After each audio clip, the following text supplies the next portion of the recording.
All right, we're going to do this arts and crafts with me, your host, Chad.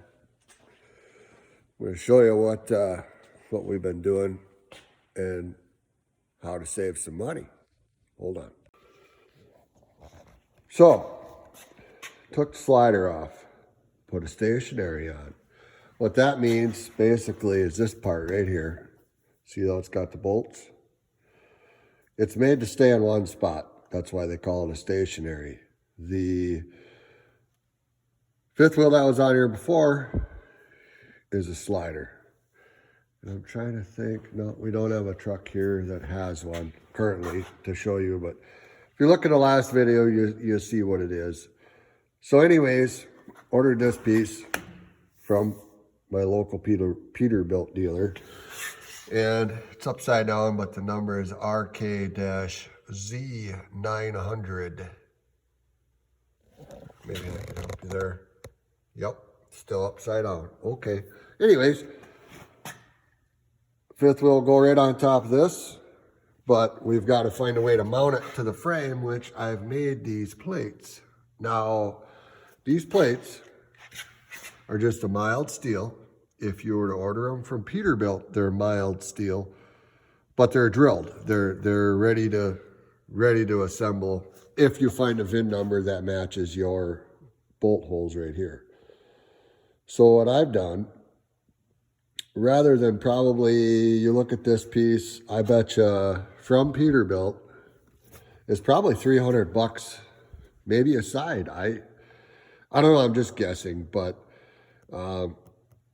these guys would tell me to do the same thing because they know what I do and who I am and whatnot. It's easy for me, but I want you guys to kind of to think about this here. Now, these, let's figure 300 bucks aside just for an easy number. I've got $52 per side in them. And yeah, I got to drill a couple holes, but it's not that bad. What I had to do, I'll show you, is I actually ended up cutting a bunch of pieces off. So these were 6 inches long, and this leg was 4 inches. What I need is 3, so I cut an inch off, and here's 4 3/4. Now you can't get that size. It's 1/2 inch thick, by the way, but you can't get that size. You can get 4 by 6, you can get 4 by 4, you can get 5 by 5, 6 by 6 inches, all that. But being I needed a custom size, I had to cut it to cut that stuff off. So that's what I did. And then took, you see this notch, goes up and around, back down. That's kind of what the factory does.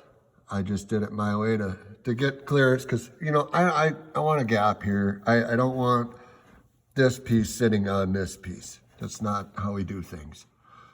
So I'll get it properly clearanced. Drill your holes, mark them, drill them. Now, I don't have all the bolts tight, but like these, they slide it in. These are tight, but drill your holes properly and they'll literally bolt right up. So in the end, I've probably got, you figure time, but you really can't figure time. But let's say we figure my time. By the time I get all these cut, the holes drilled, instead of $600, let's even say $500. Give them the benefit of the doubt here. $500. I've probably got $200 into making these with my time. So I just saved 300 bucks. That's what it's about here. You know, these trucks cost a lot of money. Wherever you can save, perfect. And then I got the confidence and the know-how to do this stuff. There's only one way you're going to learn. Making those pieces. If you've ever seen any of my trucks, I hate to buy stuff off the shelf because everybody has this stuff. That's why I do that. That's why we do this. And I'll show you, I'm nothing fancy. I'm a guy that likes to weld and grind, but right there, tool of choice, just a grinder with a cutting wheel on it. And we've got a bandsaw and we've got welders and a mag drill. And I just acquired this. It's used, but that's what we can afford. And like flap discs and stuff. This is my welding bench. I don't get crazy. I don't have tin benders. I don't have, presses, brakes, all that stuff. I don't even have a plasma cutter. So I guess what I mean is get out and make this stuff. You can do it. It's not that hard. The more and more you do it, the better you get at it. I wasn't very good at it the first time I started, and there's things I still screw up, but you can get it done. You feel better about it. It's your truck. You could say you did it. That's what we do here. All right.